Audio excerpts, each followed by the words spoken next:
पुण्यातील पर्वती परिसरात 9 वर्षांच्या नातीवर आजोबांनाच अत्याचाराचा प्रयत्न केल्याची घटना घडलेली आहे। शेजाऱ्यांच्या सतर्कतेमुळे हा प्रकार समोर आला।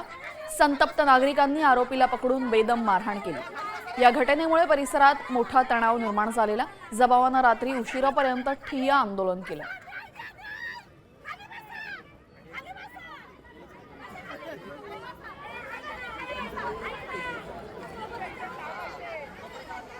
दरम्यान चिमुरडीवर लैंगिक अत्याचार करणाऱ्या नराधम आजोबाला पोलिसांनी बेड्या ठोकल्यात।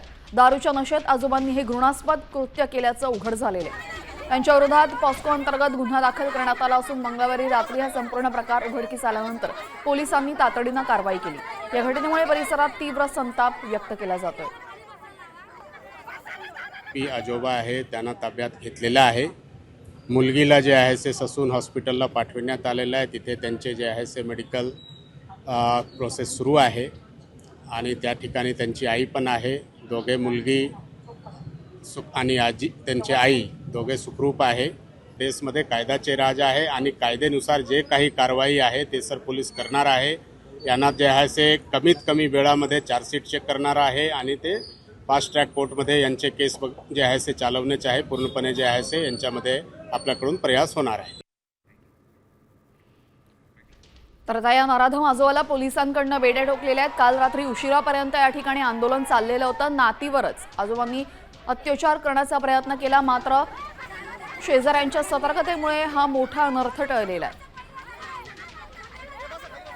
आता आपण थेट जाऊयात पुण्यामध्ये।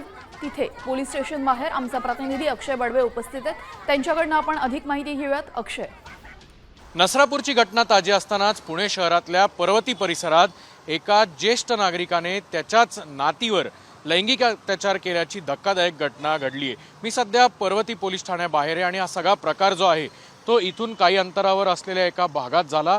काल रात्री 9:30 वाजता साधारण 50 ते 55 वर्षाच्या व्यक्तीने त्याच्याच नातीवर त्याच्याच घरी लैंगिक अत्याचार केल्याची घटना घडली आणि स्थानिकांनी हा सगळा प्रकार पाहिल्यामुळे पुढचा मोठा अनर्थ जो आहे तो टळलेला आहे। त्यानंतर आपण जर पाहिलं तर जे व्हिडिओ व्हायरल झाले होते त्यामध्ये अनेक नागरिक जे आहेत ते रस्त्यावर उतरले होते आणि पोलिसांकडून त्यांना हीच अपेक्षा होती की लवकरात लवकर या संबंधित व्यक्तीला अटक करून त्याच्यावर तात्काळ कारवाई करावी आणि त्यानुसार पोलिसांनी या व्यक्तीला रात्री अटक केलेली आहे। अजूनही आपण जर पाहिलं तर पर्वती पोलीस ठाण्याबाहेर पोलिसांचा बंदोबस्त जो आहे तो कायम आहे, कारण रात्री आपण जर पाहिलं तर लोकांचा आक्रोश जो होता, जो राग होता तो मोठ्या प्रमाणावर होता। काल रात्री त्याला पॉक्सो अंतर्गत त्याच्यावर गुन्हा देखील झाला असून अटक सुद्धा करण्यात आली आहे। आज दुपारी या नराधमाला कोर्टात सादर केलं जाईल आणि पोलीस कोठडी जी आहे ती देखील त्याची वाढ होईल आणि त्यामुळे या सगळ्या संदर्भात आपण जर पाहिलं तर रात्रीपासूनच पोलिसांचा मोठा फौजफाटा या संपूर्ण परिसरात पाहायला मिळाला होता। परिणामी नसरापूरची घटना ताजी असतानाच पुणे शहरातली ही जी घटना आहे ती पुन्हा एकदा कायदा आणि सुव्यवस्थेच्या मुख्य प्रश्नावर घाव घालताना दिसते। कॅमेरामन सुमित भोसलेसह अक्षय बडवे, साम टीव्ही न्यूज।